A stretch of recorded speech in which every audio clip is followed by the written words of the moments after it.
So it's been a bit since I've done a hot take video, and without fail, after every upload I post, I get at least one comment being like, can we get another hot takes video, please? And the time has finally come where I have no other video ideas, so I put up a poll on Instagram, and this is what you guys came up with for the hot takes. Let's just get right into it. Huh? Bro, what? Sometimes I think you guys just put the most out-of-pocket thing to get put in the video, which I guess is working because I put you in the video, but this is just a really stupid take. These two manufacturers are the only ones keeping the industry interesting. Like, imagine what the coaster world would look like without these manufacturers. How many classics we wouldn't have. No El Toro, no Steel Vengeance, no VelociCoaster, Skyrush, Lightning Rod, Iron Gwazi, Expedition GeForce, Maverick, Terran, Taiga, the list just goes on. It would be all just B&Ms and mocks. Ugh. Rides would get so stale. Think of King's Dominion versus Busch Gardens Williamsburg pre-Pantheon, even post-Pantheon. King's Dominion is the more interesting park. Sure, Busch Gardens might have the more quality rides through and through with their B&Ms and Verbolten and Invader and whatnot, but if you really think of the best rides in Virginia's, it's the Intamins and RMCs. Most of my top 10s are Intamins and RMCs, and I'm pretty sure the same goes for a lot of people. I genuinely think without these companies, coasters would become stagnant. Like, these are the two of the biggest innovators in the industry, probably the two biggest innovators. Who else besides RMC would promise a model that could hit 500 feet? And who else besides Intamin would actually try to build one? Blitz coasters are perfect, hybrid coasters are perfect, Raptor coasters are perfect. They're all really just great. There's not much to complain about with these manufacturers. Yeah, they're a little unreliable, but that doesn't make these poor quality. It just makes them riskier. But the risk to reward ratio is definitely worth it. This is a steamy hot take, but you know what's not a super hot take though? That Raid Shadow Legends is a great game. That's right, this video is sponsored by the one and only Raid Shadow Legends. You definitely know what this game is, but I'll give you a refresher just to remind you how great it is. Raid Shadow Legends is a rapidly growing mobile game with over 80 million downloads. But just look at this. Does this really look like a mobile game to you?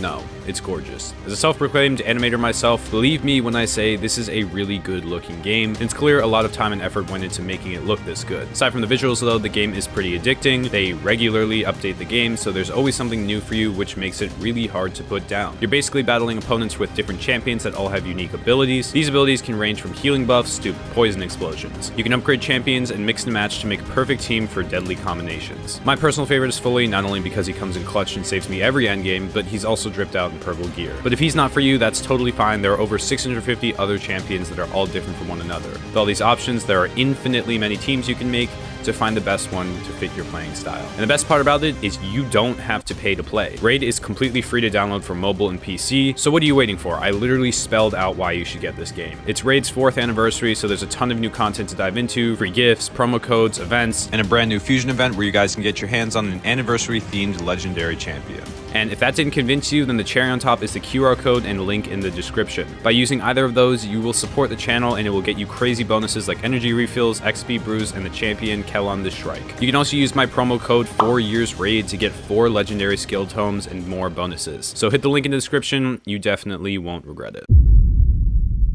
Now that I've been on Twisted Timbers, I can confidently say that this is incorrect. Don't get me wrong, Twisted Timbers is a top 10 ride, and it's very close, but it's not better. But this isn't one of those that I think the person is saying this to be outrageous. I can actually see why someone would prefer this. Twisted Timbers is basically Steel Vengeance's second half, but perfected. And yeah, if Steve was only the second half, then Twisted Timbers might be better, but it's not. Steve's first half is just the better half, and it blows most of Twisted Timbers out of the water. The first drop, the top hat, the outer bank, the double up, like all of those have stronger airtime than most of Twisted Timbers. The only part of this ride that even comes close to any of those elements that I mentioned before are the triple camelbacks that you take after the first turnaround. These are really fun and have strong ejector and are all consecutive and are really the highlight of the ride, but without these things, this ride is a pretty average RMC. But again, if you want that smooth, sustained ejector back to back to back, then Steel Vengeance does that for its entire first half, plus some inversions. If you prefer smaller RMCs, then I can maybe see why you would prefer this, but Steel Vengeance also does have that smaller second half, so like, I don't know, Steve just seems like a more complete experience and an overall higher quality one. I agree with this one for certain instances. For something like a B&M invert, then yes, over-the-shoulder restraints are definitely better than lap bars, because if you didn't have the over-the-shoulder restraints, you would be tossed around like a ragdoll. But for an RMC or B&M Hyper or something that's more airtime focused, then I'm going lap bar all the way. Even for rides that are in like the gray area, like an Intamin Blitz, I would still rather just have a plain lap bar. You just feel more free and can experience the forces. The person mentioned that you feel safer with over-the-shoulder restraints, and like, yeah, duh. That's pretty much by design. Like, lap bars are by design, designed to make you feel exposed. I said design probably more times than I've ever said in my life in that one sentence. That's the one reason they exist. Because of course, over-the-shoulder restraints feel more secure. You're practically in a cage, but that's not the point of coasters. The point of coasters is to be thrilling, and having the least restriction possible makes it that way. But like I said before, if you're being thrown around like a rag doll, it's really not that thrilling. It's more painful. So no, I don't agree as a universal statement, just in some situations. I haven't been on many coasters out west, but I would have to disagree. There are so many coasters, like mostly in California, but also some in Texas, namely Iron Rattler, that could qualify for top 10 worthy. In Cali, there's Ghost Rider, X2, and Twisted Colossus that all could be made the case for. Like, 10 is a lot of spots. You're really telling me there's 10 coasters better than X2 in the US? Really? I get that X2 is sort of an acquired taste and I haven't been on it to judge it, but even if that's not your thing, then Twisted Colossus, it probably is. And a lot of people have that in their top 10, myself included. I will say though, you do have a point generally. A lot of the best coasters in the US are concentrated in like one line. It's like the friggin' 13 colonies. You could do a pretty sick trip just working your way down like you're a British colonizer, just with theme parks. That was a weird analogy, but you get what I'm trying to say. New Jersey is Toro, Pennsylvania is Skyrush and Phantom's Revenge, Virginia is I-305 and Pantheon, North Carolina is Fury, and you can just keep going down. It's weird, but it's true a lot of the best rides are in the original colonies. No. This is simply a ridiculous claim to make. There's some debate between Hershey and Great Adventure right now, but I think after Wildcats Revenge, Hershey will have the edge. Fine, I'm willing to give that up, but you can't seriously tell me that Dorney will become better in the next 10 years. Forget Knoebels and like all of its charm, because people will always like say, oh my god, it's already better because it's so charming, like whatever. I don't care. Those people are delusional. But there is literally nothing you can say to back up the claim that Dorney will be better than Great Adventure. They are nowhere near in quality at the moment, and I really don't think Cedar Fair will start heavily investing to close that gap. I get they're adding a dive or something, but there's still nothing that comes close to Nitro at the park. Forget ElToroRyan and Jersey Devil, even just Nitro. 25-year-old piss yellow Nitro is better than most of Dorney. Dorney does have some cool looking rides, namely Hydra, but coolness does not make a great ride. This park just screams mid in like every category, and Great Adventure is anything but mid. Even if Cedar Fair adds an RMC hybrid and an Intamin Blitz, which would never happen, Great Adventure would still be, okay, maybe not an RMC hybrid and Intamin Blitz, but still, Great Adventure has both depth in their lineup and really strong headliners, which is a really hard combination to beat.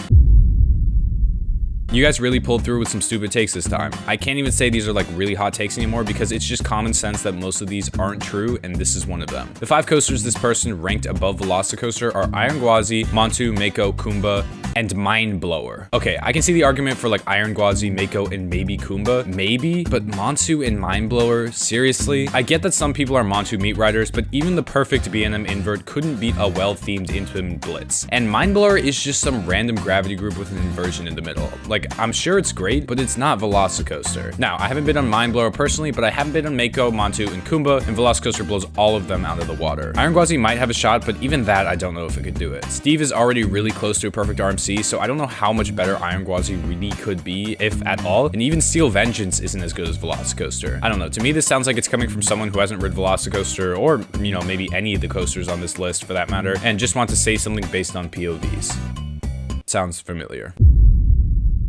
Of course, I had to end off with one that I disagree with because I will give this one a hard no. Maybe the bars themselves for RMCs are fine, but the shin guards are just so bad. Like, they're aggressively bad. They're very noticeable when you pull the bar down. You don't notice them that much like while you're on the ride, which I guess is a good thing, but if it comes down at any point during the layout, you will feel it in your shins on the brake run. And some people say that you can use them to prevent a staple by like pushing your legs forward or something. I don't know if I have like weak legs or something, but whenever ride ops push it down, like they just jam my legs into, and I'm in Staple City. I heard something about needing like 4 points of contacts or something on rides that have inversions, and that's why they have these, but there's gotta be a better way of doing this. And even if you're just talking the lap bar alone, the Intamin lap bars are way better on their new launch coasters. And the B&M clamshells for that matter. The RMC lap bars are kind of just like heavy bricks sitting on your lap. This is just an L take, I'm sorry. This one I disagree with. That's just gonna about wrap up this video. Thank you for making it all the way to the end and sending your hot takes in on Instagram. Also follow me there if you want to send in next time. Thank you so much for watching, and I'll see you in the next one.